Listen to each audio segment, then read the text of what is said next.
Halo Sobat Donghua, pasti pada penasaran kan dengan kelanjutan BTTH Ranah Dewa? Oke lah, tanpa berlama-lama lagi, yuk langsung masuk ke alur ceritanya.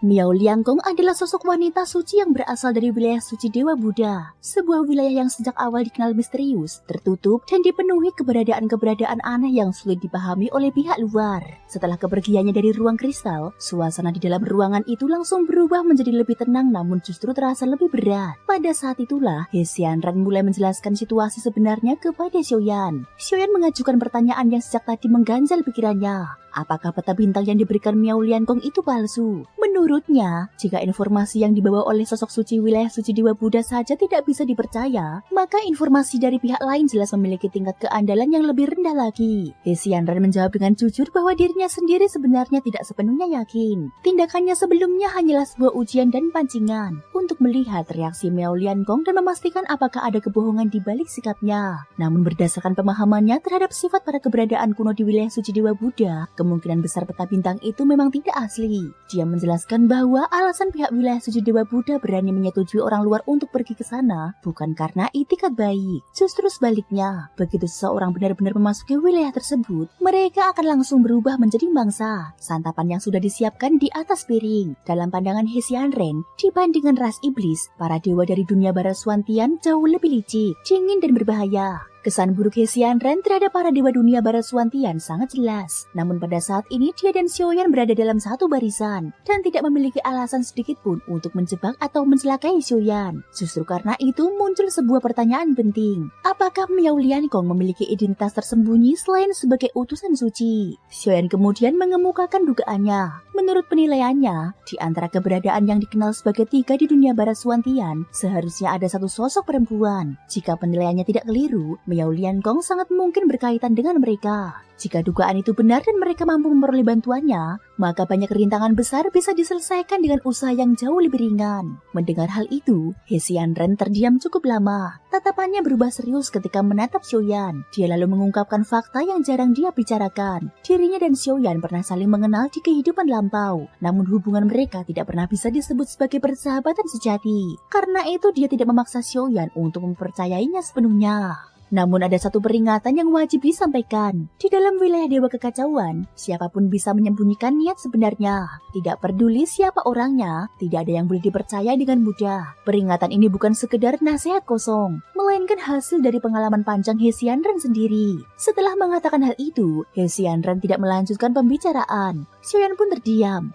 merenungkan kata-kata tersebut. Memang benar bahwa seiring waktu, Xiaoyan telah mengenal Ye Beijing dan Xuan Huang, yang juga berasal dari wilayah Dewa Kekacauan. Sejauh ini, keduanya tidak menunjukkan tanda-tanda yang layak dicurigai. Namun sifat dasar Xiaoyan adalah kehati-hatian. Dia tidak pernah memberikan kepercayaan penuh tanpa pengamatan panjang dan pembuktian berulang. Karena itu, Xiaoyan memahami bahwa peringatan He Xianran tidak datang tanpa alasan. Dia sendiri bukan orang yang sepenuhnya bebas dari rasa curiga. Contohnya adalah Huacan dari alam dewa 9 langit, yang sejak awal sudah menimbulkan banyak tanda tanya di benaknya. Jika Huacan tidak pernah bergabung dengan kelompok organisasi sang misi, mungkin semua itu masih bisa diabaikan. Namun kini Xiaoyan sendiri telah menjadi bagian dari organisasi sang misi. Ketika ucapan Huacan di masa lalu tentang pernah membunuh sang misi dikaitkan dengan situasi sekarang, kejanggalannya menjadi semakin mencolok. Terlalu banyak membahas hal ini justru berpotensi membawa bencana. He Xianran kemudian menegaskan bahwa mereka harus menyembunyikan identitas mereka dengan sangat baik. Terlepas dari apakah Miao Liangkong benar-benar termasuk dalam tiga atau tidak, identitas sebagai anggota wilayah Dewa Kekacauan sama sekali tidak boleh digunakan.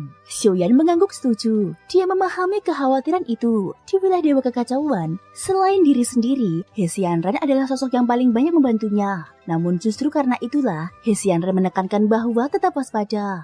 Bahkan terhadap dirinya sendiri, tidak akan pernah menjadi kesalahan. Dalam sikapnya, dia lebih menyerupai seorang guru yang sedang memberi peringatan keras kepada muridnya. Setelah itu, Xiaoyan memilih untuk tidak berbicara lagi. Dia hanya menunggu dan mengamati. Untuk tahap ini, cukup He Xianran saja yang mengambil peran aktif. Bagaimanapun juga, pertemuan wilayah Dewa Kekacauan telah berlangsung jauh sebelum Xiaoyan tiba di sini. Dan He Xianran jelas memiliki pemahaman yang jauh lebih mendalam tentang situasi yang ada. He Xianran kemudian menjelaskan alasan sebenarnya dia menolak tawaran Miao Liangkong. Bukan karena harga yang ditawarkan kurang, melainkan karena satu hal penting sengaja tidak disebutkan. Di dalam wilayah suci Dewa Buddha, setiap pendatang luar akan langsung menjadi target formasi cahaya Buddha penekan iblis. Sebuah formasi pembunuh yang bekerja tanpa pandang bulu. Begitu formasi itu diaktifkan, semua pendatang akan langsung dibunuh. Para dewa wilayah suci dewa Buddha tidak berniat memberi kesempatan apapun. Jika seseorang masuk ke sana, bukan hanya mustahil menemukan laut roh 7 warna, tetapi juga akan dihapus sepenuhnya tanpa sisa.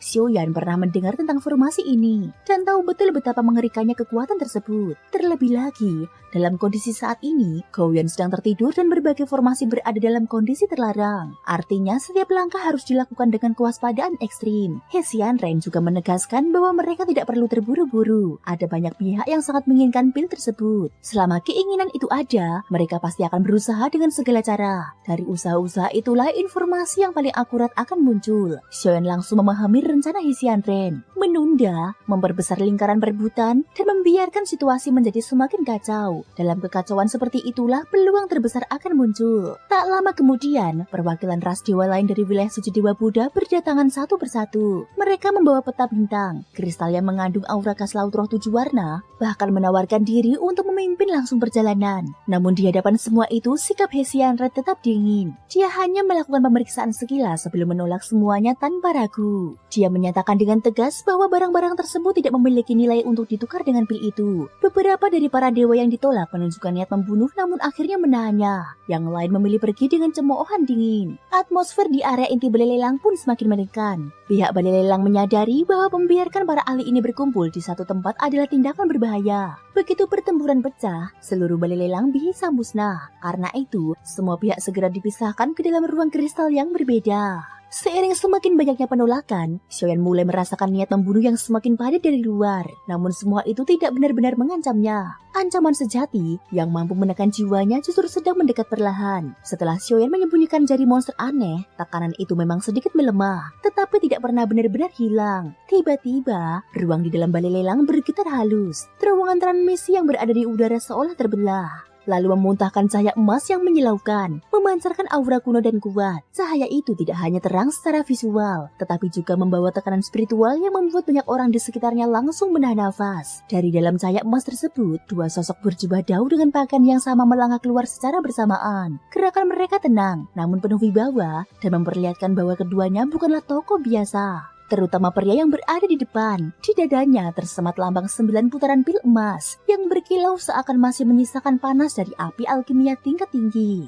Lambang itu menjadi penanda identitas yang jelas. Sekte 9 putaran pil emas, salah satu sekte alkimia paling bergengsi. Begitu memasuki area balai lelang, Xuanzi segera bergerak tanpa ragu. Dia langsung menuju keluar ruang kristal tempat Xiaoyan dan He Xianren berada. Langkahnya mantap, seolah sudah mengetahui dengan pasti kemana harus pergi, menandakan bahwa tujuannya kedatangannya kali ini sangat jelas. Xiaoyan yang berada di dalam ruang kristal mendongak perlahan, tatapannya tertuju pada sosok yang baru tiba itu. Seketika dia menyadari bahwa wajah tersebut bukanlah wajah asing. Kenangan singkat melintas di benaknya. Pertemuan yang belum lama berselang. Orang itu tidak lain adalah King Teng, patriark sekte 9 putaran pil emas. Xiaoyan tanpa sadar bergumam pelan, menyebut nama itu. Reaksi kecil ini tidak luput dari perhatian He Xianren. Dia pun bertanya apakah Xiaoyan mengenal orang tersebut. Xiaoyan menjawab dengan jujur bahwa mereka memang pernah bertemu sekali sebelumnya. Dari kemunculan King Teng dan Xuanzi, Xiaoyan segera menyadari betapa luar biasanya balai lelang Dewa Iblis. Lembaga ini ternyata tidak hanya mampu menghubungi berbagai kekuatan besar di satu dunia, tetapi bahkan dapat menjangkau alam Dewa 9 Langit, dunia yang berada jauh di luar jangkauan kebanyakan orang. Fakta ini membuat Xiaoyan tak bisa menahan diri untuk menghela nafas kagum. King Teng sendiri datang dengan tujuan yang sangat jelas. Sebagai patriark sekte 9 putaran pil emas, dia hadir secara khusus demi pil Yin Yang, pil legendaris yang nilainya tidak dapat diukur hanya dengan kekayaan biasa. Begitu berdiri di luar ruang kristal, King Teng segera mengepalkan tangan dan memberi hormat. Sikapnya sangat formal dan penuh kesungguhan. Dengan suara lantang dan tegas, dia menyampaikan penawarannya. Dia bersedia menukar 10 pil dewa, dan jenis pil tersebut bisa dipilih secara bebas. Tidak berhenti sampai di situ, King Teng bahkan menyampaikan tawaran yang jauh lebih menggiurkan. Dia menyatakan kesediaannya untuk mengundang alkemis yang meramu pil Yin Yang menjadi tetua kehormatan sekte 9 putaran pil emas. Jika tawaran ini diterima, alkemis tersebut tersebut akan mendapatkan akses penuh ke seluruh resep pil rahasia milik sekte. Sebuah kehormatan dan keuntungan yang hampir tidak pernah diberikan kepada orang luar. Untuk menegaskan ketulusannya, King Teng kembali memberi hormat dengan lebih dalam. Dari sikapnya terlihat jelas bahwa dia benar-benar menghargai nilai pil tersebut dan juga sosok alkemis di baliknya. He Xianren tidak segera menanggapi tawaran itu. Dia justru menoleh ke arah Xiaoyan, menyerahkan keputusan tersebut sepenuhnya.